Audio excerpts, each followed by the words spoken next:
Dictation गति 100 शब्द प्रति मिनट स्टार्ट। महोदय, अभी आपने नगर पालिका के अध्यक्ष महोदय से सुना कि मैं इससे पहले भी कई बार त्रिचूर आ चुका हूँ। जहाँ तक मेरा ख्याल है, मैं यहाँ 25 वर्ष पहले आया था और अब जब मैं फिर आया हूँ तो यह पिछले 25 वर्ष मेरी नज़रों के सामने गुजरते दिखाई देते हैं। मैं देखता हूँ कि लंबे संघर्ष के बाद हमने कैसे आज़ादी हासिल की और उसके बाद कैसे हम और भी कठिन संघर्ष में जूझ रहे हैं।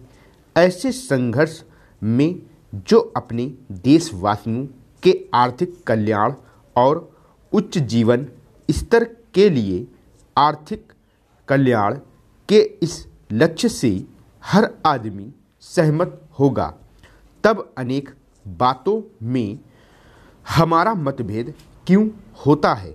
विभिन्न पार्टियां क्यों हैं? विभिन्न पार्टियां होना अच्छा है, क्योंकि जब एक ही समस्या पर कई तरह से विचार किया जाता है तो उसके बारे में अधिक जानकारी मिलती है। सब लोगों के एक ही ढंग से विचार करने की बात पर मेरा विश्वास नहीं है। मैं चाहता हूं कि विचारों की आज़ादी हो और उनका खुलकर आदान प्रदान हो। कभी कभी इससे हमें सच्चाई का पता चलता है, फिर भी किस रास्ते पर चला जाए, इस मुद्दे को लेकर अक्सर आपस में मतभेद और लड़ाई झगड़ा क्यों होता है। मैं इसके बारे में आपसे कुछ कहना चाहता हूँ। जहाँ कहीं भी मैं जाता हूँ, इसी बात पर जोर देता हूँ जो बिल्कुल साफ है और जिससे हर एक को सहमत होना चाहिए। मैं भारत की एकता पर जोर देता हूँ, केवल राजनीतिक एकता पर नहीं। वह तो हमने हासिल कर ली है। उससे भी अधिक महत्वपूर्ण यानी भावनात्मक एकता, हमारे विचारों और दिलों का मिलन, अपने भीतर से अलगाववादी भावनाओं को ख़त्म करना।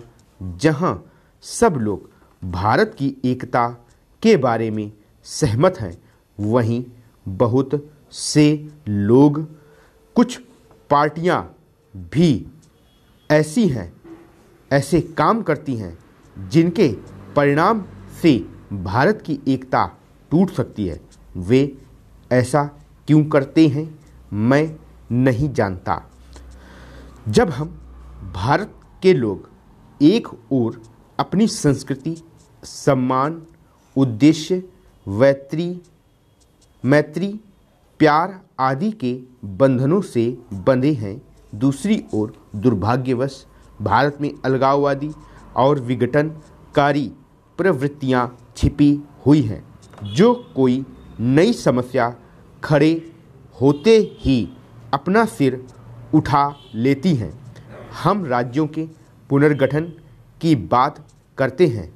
हर हालत में हमें इस पर बात करनी चाहिए, लेकिन इतनी उत्तेजना और गुस्सा क्यों? आखिर इस अलगाववाद का क्या मतलब है? अपने साथियों के लिए आपके दिल में प्यार नहीं है, बल्कि नफरत है। जो लोग या राष्ट्र एक दूसरे को पसंद करते हैं, उनके आपस में नज़दीक आने में मुझे कोई आपत्ति नहीं है, लेकिन मुझे ऐसे लोगों के नज़दीक आने पर सख्त नफरत है जो दूसरों को नापसंद करते हैं। किसी को चोट पहुंचाने के लिए नज़दीक आना बुरी बात है। यही कारण है कि अंतर्राष्ट्रीय क्षेत्र में हम इन सैनिक गठबंधनों के खिलाफ हैं। महोदय, हमें ऐसी विघटनकारी प्रवृत्तियों से होशियार रहना चाहिए, जो मौका पाते ही देश में सिर उठाने लगती है। इन विघटनकारी प्रवृत्तियों में कुछ ऐसी हैं जो सांप्रदायिकता की श्रेणी में आती हैं, अर्थात किसी धर्म की आड़ में खेली जाने वाली राजनीति, जिसमें एक धार्मिक वर्ग को दूसरे से नफरत करने के लिए उकसाया जाता है। फिर प्रांतवाद या राज्यवाद की प्रवृत्ति है। हमारे देश में सबसे घातक और खतरनाक प्रवृत्ति शायद जातिवाद की है। जब जाति प्रथा शुरू हुई थी तो बहुत अच्छी रही होगी, लेकिन पिछले कुछ वर्षों से इसने हमें राष्ट्रीय और सामाजिक स्तर पर कमज़ोर कर दिया है।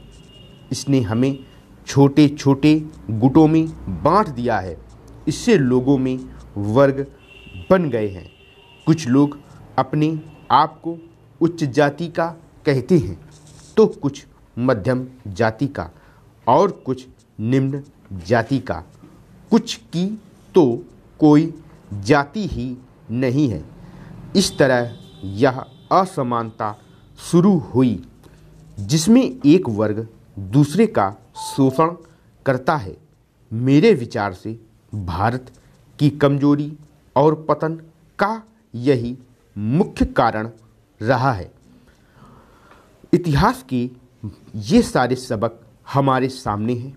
हमने देखा है कि अपनी बहुत सी अच्छाइयों और योग्यताओं के बावजूद भी हम राष्ट्रों की दौड़ में बार बार पिछड़े हैं और हमारे बीच एकता की इस कमी के कारण ही भारत का पूरा समाज ऐसी जातियों और वर्गों में बट गया है जो एक साथ नहीं चल पाते।